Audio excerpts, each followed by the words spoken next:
मीरपुर नाम के शहर में तेजस अपनी पत्नी नीरू के साथ रहता था। पति पत्नी दोनों ही नौकरी करते थे। एक दिन तेजस गांव अपनी माँ के पास फोन करता है।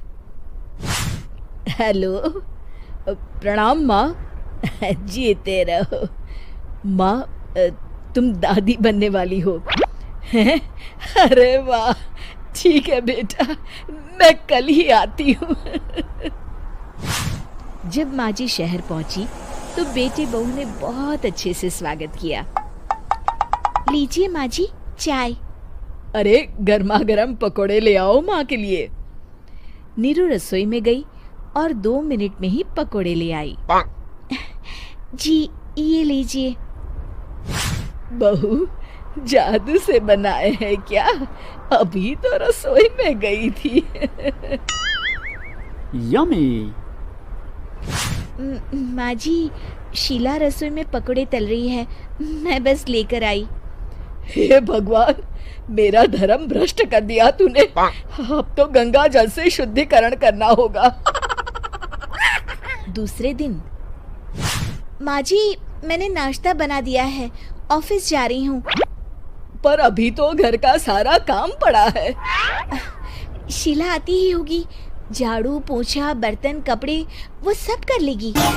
हमारे जमाने में घर का सारा काम हम ही करते थे। जी माँ जी, आप बहुत होशियार हैं, मैं घर ऑफिस दोनों नहीं संभाल पाती। तो जरूरत क्या है घर से बाहर जाकर चाकरी करने की? वैसे भी घर का काम खुद करने से घर में बरकत आती है, समझी? पर माँ जी। पर वर कुछ नहीं, इस महीने की पगार मिले फिर ऑफिस बंद। हाँ। रात को नीरू तेजस से कहती है, सुनिए जी, माँ जी बोल रही थी कि मैं नौकरी छोड़ दूं। वैसे ठीक ही तो है, अभी तुम्हें आराम की जरूरत है। फिर भी आराम कहाँ, शीला को छुड़ाने के लिए बोल रही थी। तो अब 24 घंटे में इतना काम तो कर ही सकती हो। पर जॉब पसंद है मुझे, घर पर मन नहीं लगेगा। अगले दिन जब दोनों ऑफिस के लिए निकल रहे थे, मेरी तो कोई कीमत ही नहीं है इस घर में। माँ जी, आजकल महंगाई बहुत है, रहन सहन भी बदल गया है, दोनों नौकरी करते हैं तभी ठीक रहता है। अच्छा, तू कहना क्या चाहती है? मेरा बेटा तुझे बिठा के खिला नहीं सकता? तू ही इस घर का खर्च चला रही है, हैं? नहीं माँ जी, मेरा वो मतलब नहीं था। मतलब खूब समझती हूँ, ये बाल धूप में सफेद नहीं किए मैंने। हाँ। अब तो ये रोज का काम हो गया था। तेजस भी रोज की झिकझिक से परेशान हो गया था। एक दिन उसने कहा, नीरू, वैसे भी तुम्हें मैटरनिटी लीव मिलने वाली है, तो अभी से ही छुट्टी ले लो। पर क्या, मेरी सैलरी अच्छी खासी है। आखिर नीरू ने रिजाइन कर दिया। जब बच्चा हुआ तो घर में सब बहुत खुश हुए। कुछ दिनों बाद तेजस फाइल देख रहा था। क्या हुआ तेजस, कुछ परेशान लग रहे हो? हाँ, वो हमारी जितनी सेविंग्स थी वो तो हॉस्पिटल में और छठी के फंक्शन में खत्म हो गई है नीरू। और अभी वैसे मंदी चल रही है तो मैं बोल रही थी कल मुन्ना को हेपेटाइटिस का टीका लगवाना है। नीरू, क्या पोस्टपोन नहीं कर सकते?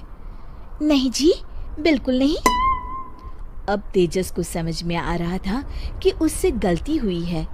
पैसों की कमी का असर घर के माहौल पर भी पड़ रहा था। अगले दिन, बेटा मेरा चश्मा और ये दवाइयाँ ले आना, पर्चा देते हुए माँ जी ने कहा। जी। तेजस, मुन्ना के लिए दूध का डिब्बा और डायपर भी ले आना, और ये किराने के सामान की लिस्ट है, इसे भी लाना है। तेजस गुस्से में लिस्ट मरोड़कर फेंकता है और चिल्लाता है, पैसे क्या पेड़ पर उगते हैं? ये ले आना, वो ले आना। अरे पर ये जरूरत का सामान ही है। वो गुस्से में बिना कुछ कहे ऑफिस चला गया। अरे लंच तो ले जाइए। नीरू दौड़कर डिब्बा पकड़ाती है एक दिन खाना खाने के बाद, नीरू, अब तो मुन्ना कुछ बड़ा हो गया, तो अब तुम वापस ज्वाइन कर लो ना जॉब। पर इस रिसेशन में जॉब मिलना बहुत मुश्किल है। ट्राई तो करो। फिर मुन्ना? माँ जी है ना, और एक फुल टाइम मेड भी लगा लेंगे। पर माँ जी, उन्हें तो पसंद नहीं। तभी माँ जी वहाँ आ जाती है और प्यार से नीरू के सर पर हाथ फेरते हुए बोलती है, अब मेरी समझ में आ गया बहू, पहले के और अब के समय में अंतर है। तुम काम शुरू करो, मुन्ना की जिम्मेदारी मेरी। मेरी प्यारी माँ जी। ये कहकर नीरू उनके गले लग गई। शिक्षा, परिवर्तन संसार का नियम है, हमें भी समय के साथ चलना चाहिए।